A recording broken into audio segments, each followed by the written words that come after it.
ازيك يا عروسه وازيك يا عريس، عاملين ايه؟ يا رب انتوا الاثنين تكونوا بخير. فيديو النهارده للعروسه بتاعتنا. قبل ما تروحي للدكتور وتشتكي من الافرازات، تعالوا مع بعض في فيديو صغير مش هيعدي كام دقيقه اطمنك واشيل منك الخوف، لان اتحداكم ان 90% منكم هتطلع الافرازات اللي عنده دي طبيعيه جدا ولا حاجه مرضيه ولا حاجه، بالعكس وجودها هيقول لك ان جسمك شغال زي الفل. اطمني. يلا نكمل الفيديو. كالعاده كل مره هقول لك انت داخله تتفرجي على فيديو عشان تستفادي منه، حاولي تساعديني شويه، اعملي لايك، سبسكرايب، فعلي زر الجرس، اي حاجه من الحاجات المفيده دي. هنبدا فيديو النهارده بدنا افهمك ايه لازمه الافرازات دي، ليه ربنا خلقها، هل خلقها كده عبثا وخلاص؟ بالعكس والله وجودها مفيد جدا لحضرتك.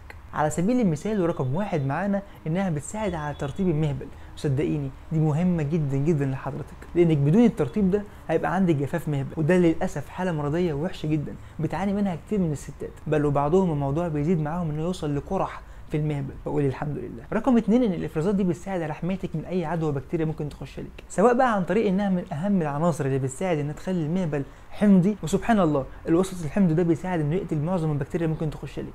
قولي الحمد لله تاني. طب بلاش كل ده، تعالي فكري بيوم كلكم ما بتحبوش، عارفين يوم الوقفه اللي قبل العيد لما الضمير بياخدك قوي وتحبي تنضفي الشقه بزياده، مش بتدلقي لك كده شويه ميه على الارض عشان تمسحيها وتخلي الارض كده بتبرق نظيفه بتلمع؟ سبحان الله نفس الكلام ده بيحصل جواكي. ربنا خلق لك الافرازات دي عشان وهي نازله في طريقها حرفيا بتمسح المهبل من جوه، بتطلع اي حاجه مش مكانها الطبيعي تكون جوه. بناء على اللي احنا قلناه من شويه احنا متفقين مع بعض انها مهمه جدا بالنسبه لجسم حضرتك، ومن رحمه ربنا علينا انه بينزلها عليكي بشكل يومي. يوميا بينزل عليكي من 1 ل 4 مللي من الافرازات دي، بتلاقيها افرازات شفافه مش لزجه قوي، والكميه زي ما ذكرنا بالظبط، لكن ممكن في ظروف ثانيه نلاقي ان الصفات دي بتختلف، زي الكميه مش هتفضل على طول دايما من 1 ل 4 مللي. ممكن مثلا لو انت عملت في يوم مجهود جامد، لعبت رياضه، رحت جيم، او تعرضت لاي ظرف من الظروف اللي يساعد اكتر البكتيريا انها تخش، يقوم ربنا مزود الافرازات فتلاقي كميتها زادت عشان تحميك. او مثلا لو انت متجوزه طبيعي جدا ان اثناء الجماع الكميه برضه هتزيد. ده كان بالنسبه للكميه. الزوجه برضه ممكن تختلف، مثلا لو كنت حامل، لو كنت بترضعي،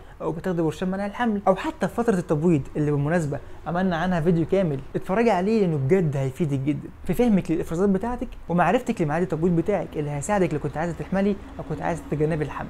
ده كان بالنسبه للكميه وبالنسبه للزوجه. تعالوا نتكلم عن اللون. مش شرط تكون شفافه عشان تكون طبيعي، يعني مثلا قبل الدوره بيوم او بعد الدوره بيوم طبيعي جدا ينزل عليكي افرازات لونها احمر بني، ده طبيعي، ما تقلقيش، ما تقوليش بقى دي مش شفافه، ده في حاجه، عادي جدا. وخليني اقول لك برضو ان مع زياده اللزوجه بيبقى اللون اغمق سنه من الشفاف، هتلاقيه بيميل شويه انه يكون ابيض بس مش ابيض ناصع البياض، يعني هتحسي بس ان هو مش شفاف. كل دي حالات طبيعيه جدا، احمدي ربنا لو عندك فيها افرازات، لان فعلا بتفيدك جدا ودي من رحمه ربنا عليكي ومعناها ان جسمك شغال زي الفل. نصيحه اخيره هقولها لك، خليكي مطمنه طول ما انت ماشيه مع الصفات اللي اتكلمنا عنها، انت زي الفل، جسمك شغال كويس، قولي الحمد لله وادينا دعوه حلوه. عيب قوي برده تكون وصلت لاخر الفيديو ولسه ما عملتيش لايك، سبسكرايب، وفعلت زر الجرس والحاجات دي. لو عندك اي سؤال حابه تكتبيه عندك في التعليقات تحت، اكتبي لي كل اللي انت عايزاه. ولو حابه تتكلمي معايا بشكل مور برايفت اكتر، هتلاقي في الوصف تحت سايب لك لينك الانستجرام والفيسبوك بتوعي، برد على كل الرسائل. اشوفكم ان شاء الله في الفيديو الجاي.